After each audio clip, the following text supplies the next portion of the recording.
of the home, and I beg to move. My Lords, my Amendment 21 joins a queue to add, amend or clarify missions, and this queue can feel a little like a fanciful, farcical even wish list, but the government only really has itself to blame for the fact that some of us are just trying to pin down these missions rather than rely on guesswork. Now, my guess is that as much as this bill relates to planning, it's not unreasonable to assume that there will be a housing mission, and indeed in the February 2022 published missions we are told so. However, I was shocked when I read its content. Increased home ownership and housing standards, tick. More first-time buyers in all geographic areas, tick. 50% reduction in non-decent rented homes, tick. But extraordinarily, there's no mention of increasing the supply of houses. No mention of targets to build more and more homes at a time when we need this to happen with missionary zeal if we stand a chance of making levelling up more than a slogan. If the government is serious about increasing home ownership and having more first-time buyers and ensuring that the rented sector expands and improves, there needs to just be more houses, or it will run into the housing affordability roadblock, and we've heard a lot about affordability from the previous speech from the Noble Lord Ludstunnel. At present, the average home costs are 8 times the average annual earnings, as against the historic norm of 3 to 4 times. Put bluntly, house prices and rents have risen beyond what any reasonable person would think it's acceptable to spend on one of the most basic human needs. And those high prices and rents are responsible for many of the social ills that this bill is allegedly designed to address, from worsening living conditions, falling home ownership, rising homelessness and spiralling costs of housing benefits. Half of all first-time buyers, rising to 2/3 in the South East, rely on the so-called bank of mum and dad, which is fine if you've got parents who can do that for you, although with more and more mums and dads suffering the brunt of cost of living crisis, that might be on the wane anyway.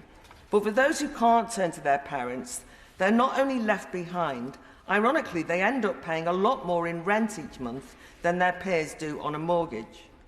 Meanwhile, renters in London spend 40% of their income on rent, which is simply unaffordable, and those rental prices are being pushed up by supply not meeting demand.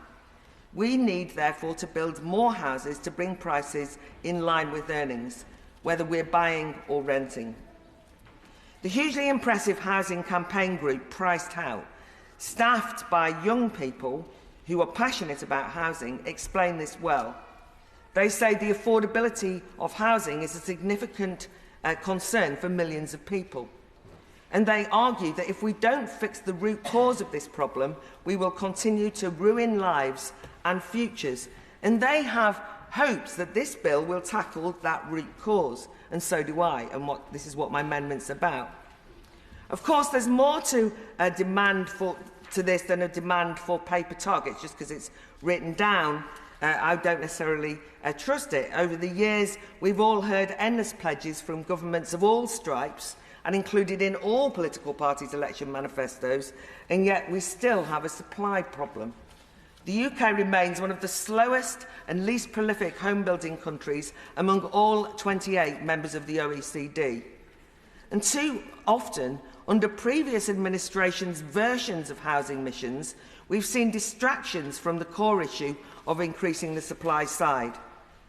This government, particularly, has tended to fall back on headline-grabbing demand-side quick fixes like Help to Buy schemes. But this arguably makes things worse.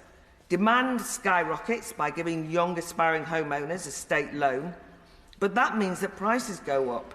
And if we plod along, especially if we plod along with a fixed, stagnatory supply of homes, it just leads to a transfer of ownership of existing housing stock without necessarily prompting any new buildings. And indeed, big house builders benefit from this state subsidy with little incentive to build more. But it's also been frustrating how much time, especially, I'm afraid, from opposition parties, that we've fetishised the type of new homes that should be built and who should build them. This has ranged from demands for sustainable houses to, and no disrespect to the previous speaker, but a focus on affordable homes. And it often takes the form of stating that, for example, social housing should be prioritised.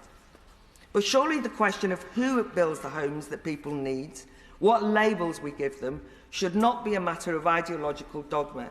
And I do think we need a greater sense of ambition than piecemeal political silos. And I just note that if we built the number of houses we need, then more homes would actually be affordable. What this bill needs to tackle is the National Audit Office declaring that we need to build 250,000 more homes a year to take into account decreasing building since the 1960s and the deterioration and demolition of current housing stock. Actually, that's a conservative figure to deal with the actual shortfall. Some experts suggest it's more like 340,000 a year until 2030 to tackle the backlog. And as Priced Out notes, even that figure fails to include the wider homeless population and those under 40 who are struggling on exorbitant rents.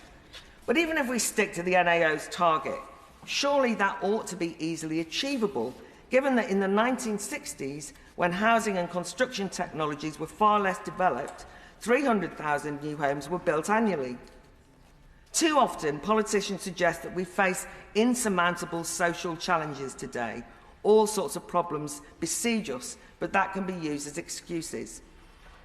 Yet politicians coming out of a world war in the 1940s and 50s did not hold back from doggedly realising housing ambitions that didn't seem feasible. And in fact, they created whole new towns and so on. And Lord Reith at the time called the New Town Plan an essay on civilisation. And my fear is that in 2023, this bill, unless it tackles housing supply, might indicate that civilisation is in decline. I think we need to be ruthlessly honest anyway, in asking why it's become so difficult for governments across the party spectrum to provide the homes that society needs. We need to identify what's gone wrong if this bill, or the whole project of levelling up, is to tackle it. What we do know is that it's not a problem of space or land shortage. Nearly 90% of land in England is not built on, and only 1.1%, yes, 1.1% is used for residential housing, and that includes gardens. One problem, of course, is getting planning permission to build, and we will be looking at that, and I'll be commenting on it in a lot more detail later in the bill. But what's frustrating is that plenty of land does have planning permission, but that's held by big builders and land agents who seem to see it as more productive to sit on it than to build homes on it in the present period. And yes, this bill must tackle land banking, although it's not a black and white issue as it's sometimes portrayed. But we also know that there's one quick fix that could free up land now and allow building to start, and that the government has access to land that could be easily released for development at the stroke of a pen and allow construction projects to start immediately. And the problem is that this land is being banked, but under the artificial designation of Green Belt. The Green Belt covers 12% of England's land and ring fences off large swathes of land around towns and cities that, despite its name, certainly does not comprise of our green and pleasant land, and nor is it the green spaces that the government and all of us say everyone should have access to. At the very least, a debate on the Green Belt should be part of the solution, rather than ruled out of play for fear of upsetting green lobbyists.